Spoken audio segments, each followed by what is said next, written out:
今天小挖机来干这个活，我有点不自信，因为这里太窄了，挖机需要把旁边的水沟填好，才能开得过来，一直从这边开到房子后面，来挖一个房子流水的洋沟。话不多说，开始开干。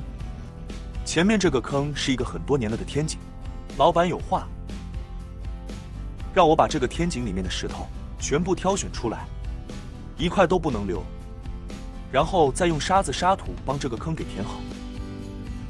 根据自古以来的老人的说法，像这种石头不能填在牧场上面的，不吉利的，所以让我把这个石头全部给撬掉，就连他房子下面那块石头都要给撬掉。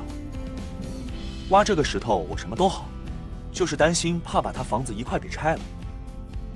主要是因为拆房子价格不一样，收的比较贵，如果这样顺带把他房子给拆了，就亏大了。老板也可能意识到这个问题了，所以他自己用人工去拿出来。这个石头，老板说准备装车拉出去，但是我叫他待会再拉，因为这个石头现在就派上用场了。这条进去的路不是太窄了吗？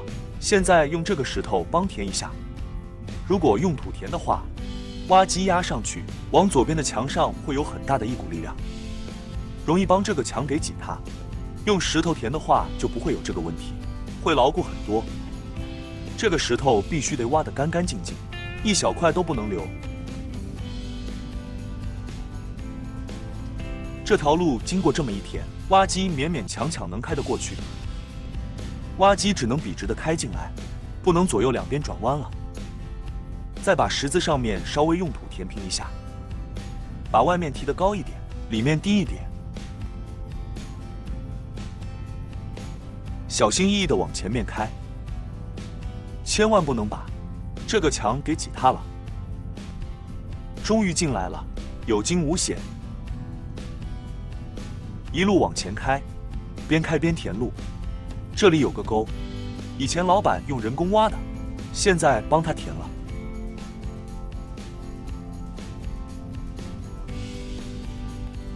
还是一边开一边填，挖上面的土，填下面的沟，先把路填平，让挖机能进去再说。挖机开到最里面的时候，再把这条沟往外面开始挖，一边挖一边往后退。现在从这里面开始挖沟出来。这个老板的想法是左边做一个沟，右边把它整平，打上混凝土。这个混凝土的厚度大概只有10公分左右，所以整平的时候，把这个厚度要控制得很好。这个水沟挖的是一个有坡度的，水往外面流，所以在里面挖的比较高一点。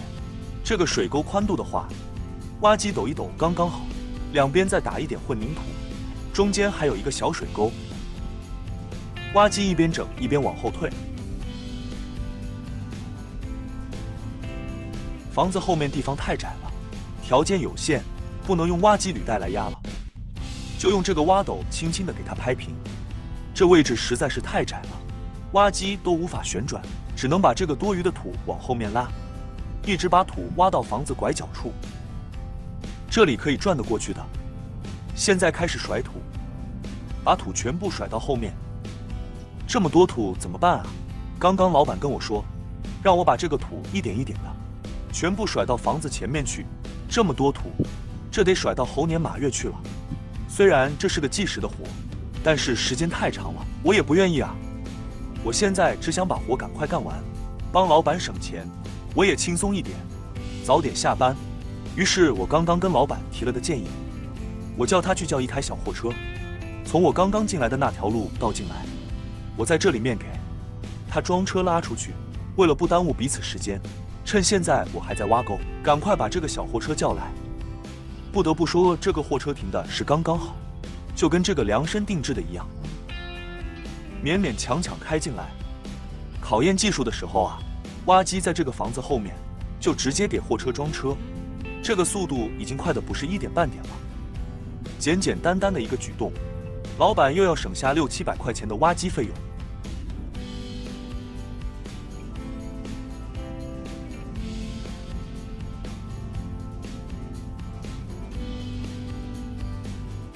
不过这个货车拉的也确实是少，才装了几斗他就走了。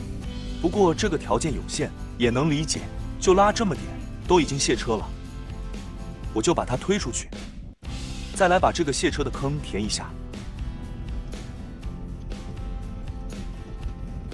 再来把房子前面这条沟也给它填一下。当时挖机进去的时候只考虑挖机的，没考虑现在货车的问题，所以这里有一点没有填满。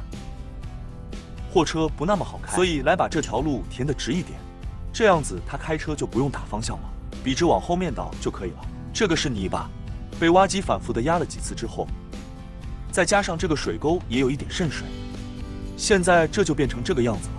挖机都开不动，全程要靠挖机自己拉。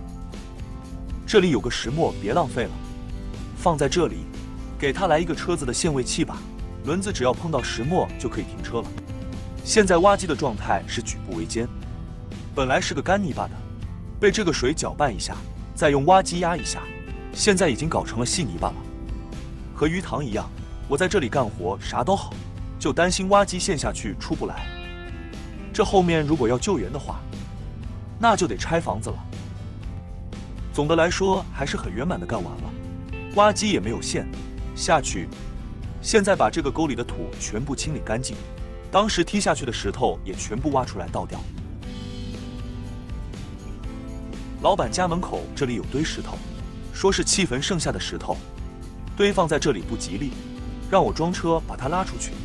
其实这个石头在我的眼里就是白花花的银子啊，但是老板大气说的不要了，咱就不要了啊。挖完了石头，老板让我再把这个地面给它整平一下，这个地面整平一下，只要中间不要流水塘就可以了，所以我就不用豆豉刮了，用挖斗横的直接扫，降下去的土直接贴在这个天井的坑里面。老板要求这个土只要降下去15公分厚就可以了，降下去的高度刚好是以后打上混凝土的厚度。挖机整平地面，抬大臂收小臂，平不平看天意。整平好的土地面再用挖机履带压一压。今天这个活就算圆满结束，活干完了，准备上拖车回家。